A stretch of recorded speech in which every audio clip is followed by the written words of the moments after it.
Bonjour et bienvenue à l'émission Anecdotes organisée par la CG Ministries. Je suis Christine Mouchalami. J'ai le réel plaisir de vous raconter deux anecdotes en rapport avec l'intimidation en milieu scolaire.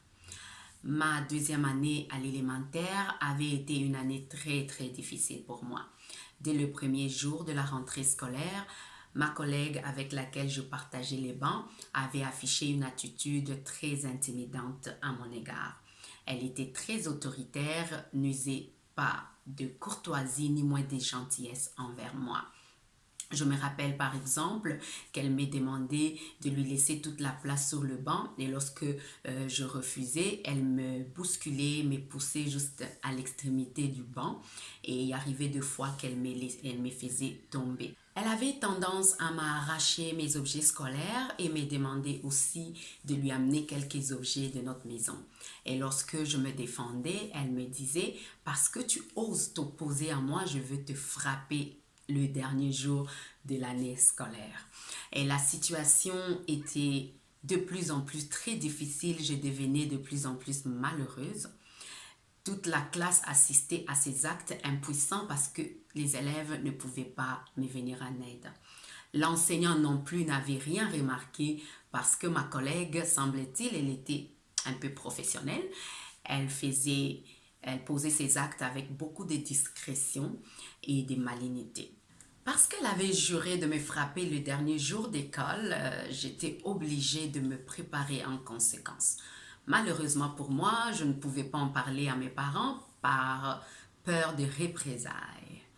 Et une semaine avant la fin de l'école, elle me dira « Écoute, il serait important que tu puisses préparer une culotte de combat parce que nous allons vraiment nous battre et je vais te frapper. » Le jour J est arrivé, j'ai apporté ma culotte et puis elle nous a amenés au lieu du combat qu'elle avait déjà désigné.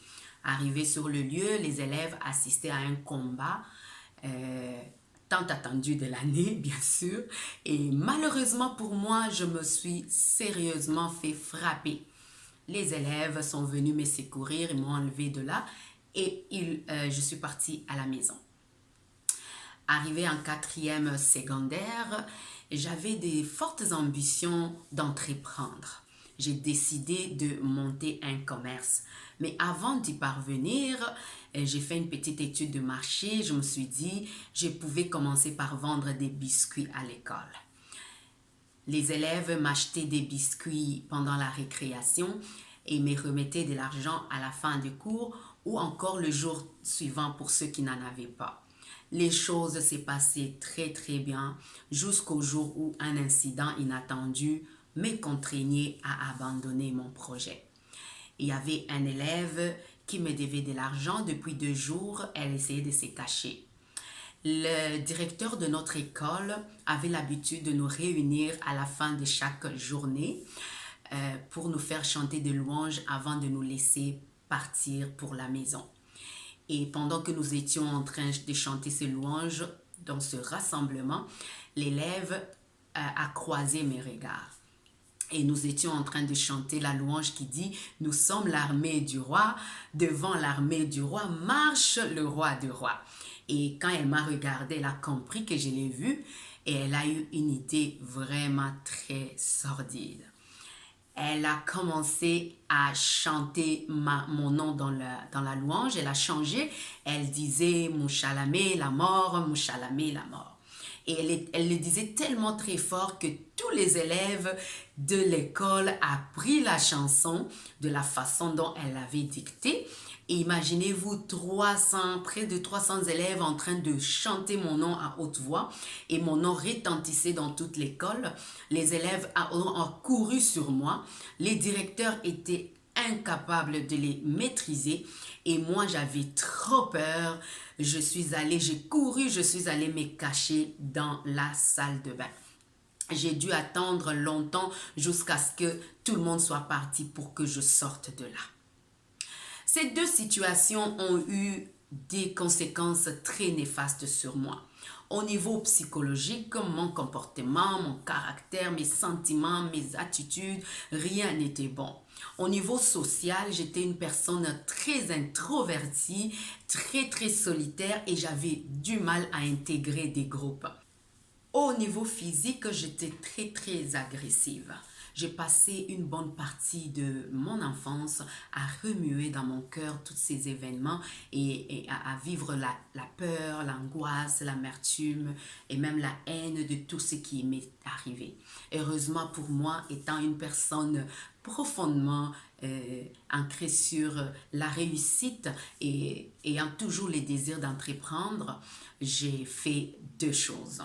La première chose, c'était de pouvoir réfléchir profondément à ma situation, être conscient de ce qui était en train de m'arriver, c'était quasiment en train de me détruire.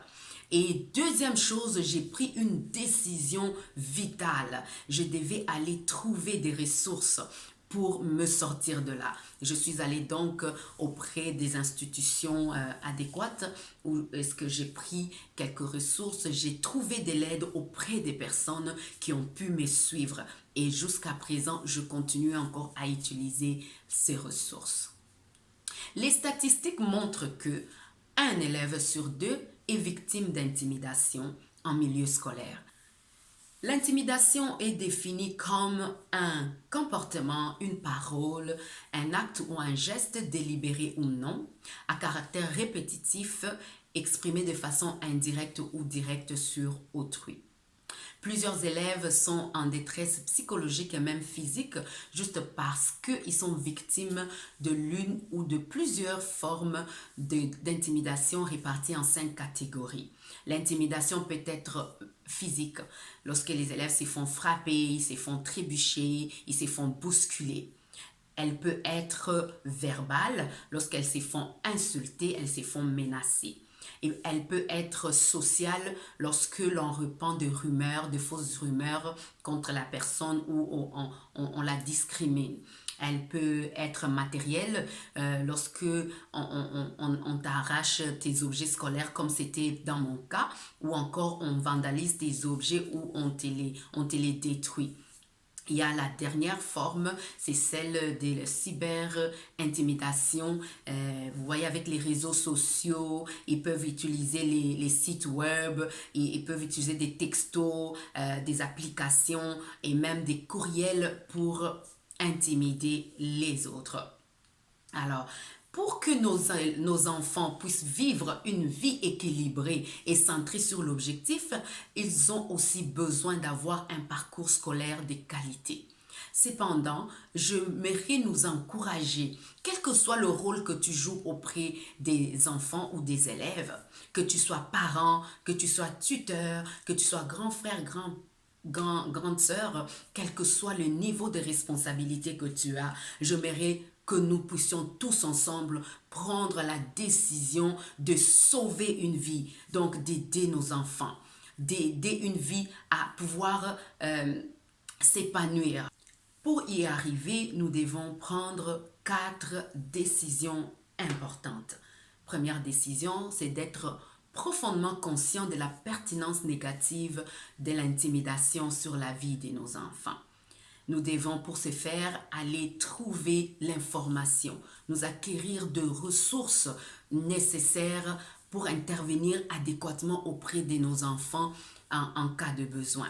La deuxième décision est celle d'établir ou d'avoir au quotidien un dialogue sérieux avec nos enfants. Chaque jour après l'école, on ne sait pas c'est quoi qu'ils ont vécu au niveau de l'intimidation. Alors si vous avez un dialogue au quotidien avec les enfants pour leur poser des questions sérieuses sur le sujet, ils pourront vous en dire quelque chose. Vous savez, il faudra toujours faire en sorte d'établir un lien de confiance avec ces enfants-là. Les enfants doivent se sentir en sécurité avant de se confier.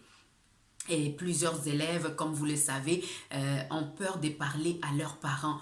Ils ont peur de parler aux adultes juste par crainte des représailles ou encore parce qu'ils ne connaissent pas, ils ne comprennent pas s'ils ont été intimidés ou pas. Ils n'ont pas la notion, ils n'ont pas le réflexe de comprendre que là, je suis en face d'une intimidation. Ou encore, ils ont juste peur parce qu'ils ne veulent pas continuer à se faire intimider.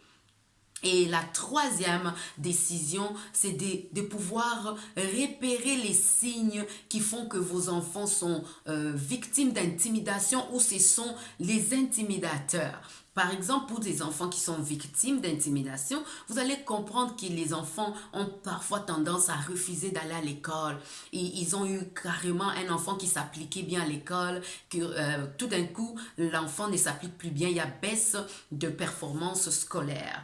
Ou encore, l'enfant tombe malade, ou l'enfant commence à afficher des attitudes de colère à la maison. Et pour ceux qui intimident les autres, vous allez le voir, les enfants ont plus beaucoup de caractères difficiles. Ils ont même tendance à intimider leurs frères et sœurs à la maison. Alors, essayons d'aller veiller sur ça. Et quatrième décision importante est celle d'instruire nos enfants sur le sujet, de leur donner des outils, de leur apprendre à repérer à l'école les autres élèves qui essayent d'être pas gentils ou de crier les bobos comme on a l'habitude de les dire aux enfants. Et vous savez, au-delà de conséquences psychologiques, physiques, émotionnelles ou morales, quel que soit ce que vous allez dire, l'intimidation peut conduire à la mort. Plusieurs élèves, plusieurs enfants se sont suicidés juste parce qu'ils se font intimider à l'école. Ils n'ont eu personne sur qui compter. Ils n'ont peut-être pas pensé qu'ils pouvaient parler à leurs parents. Ils se sont donné la mort. Et nous ne voulons pas que ça arrive et que ça continue à arriver à nos enfants.